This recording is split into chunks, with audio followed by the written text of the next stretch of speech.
Hi everyone, we're back here to update you on Floppy, on how we're getting on. One of the key things that any living being needs is to feel safe. And for this, we need to let things unfold as we expect them to. If something different happens, we become anxious, and dogs are no different. So when a dog has had a big change of circumstances, such as this guy has, then we need to settle them in by helping to establish a routine that makes the day predictable for them.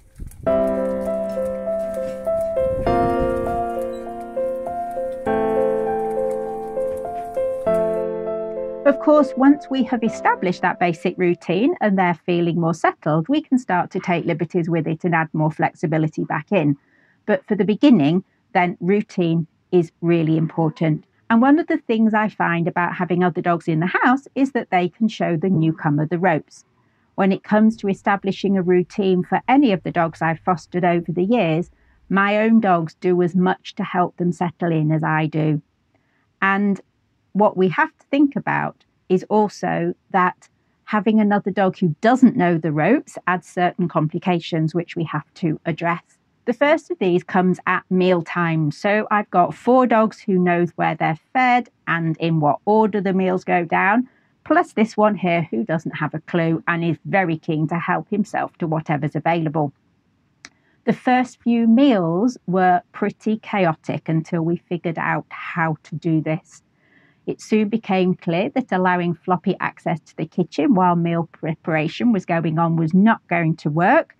And the solution turned out to be to put each of the dogs into their relative spaces where they were going to eat before I put the food down.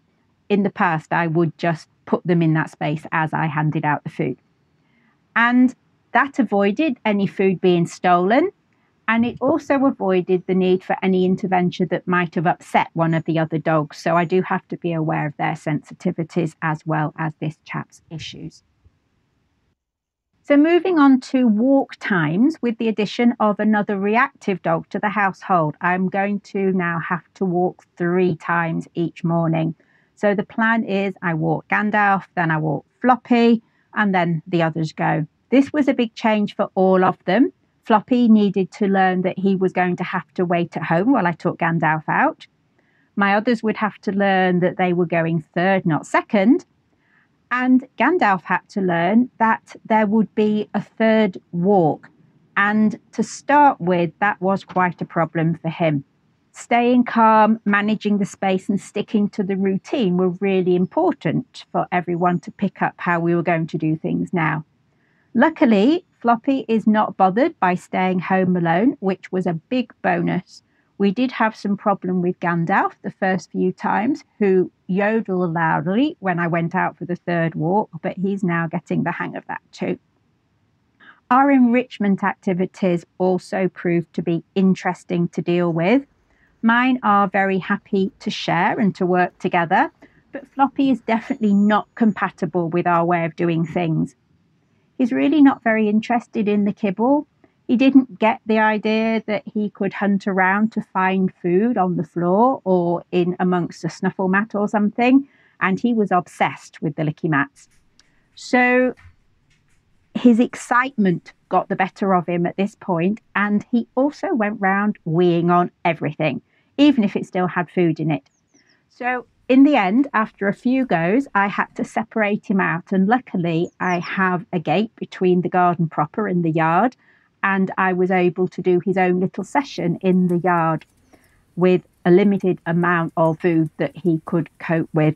And I found what works better for him is to actually give him a piece of tripe to chew whilst the others are doing their thing in the garden proper, and then take the licky mats away before he has a chance to go in. The other key area that we had to address was bedtime. So I had a number of options of where Floppy might sleep, and the main concerns were, was he going to trash the bed or the bedding?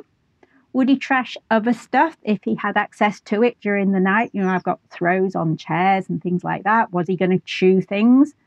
And would he wee everywhere? And the other side of it was, how did I separate him from the other dogs? Because Gandalf needs to not have any other dog near him when he's asleep in bed. and I couldn't risk Floppy wandering into his space.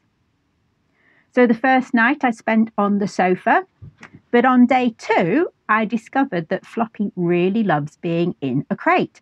He kept wanting to go in the front room and went straight into Meg's crate that she uses as her bedroom. So I put up my spare crate in the middle room, in the space that he'd been sleeping in, and this was an absolute godsend because it allowed me to go back upstairs and sleep in my own bed, which was bliss after sleeping on the sofa.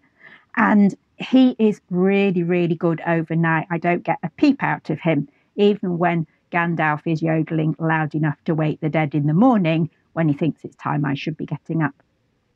So that is how we tackled some of the initial things around settling into our routine. We'll be back again soon with another update for you. Bye for now.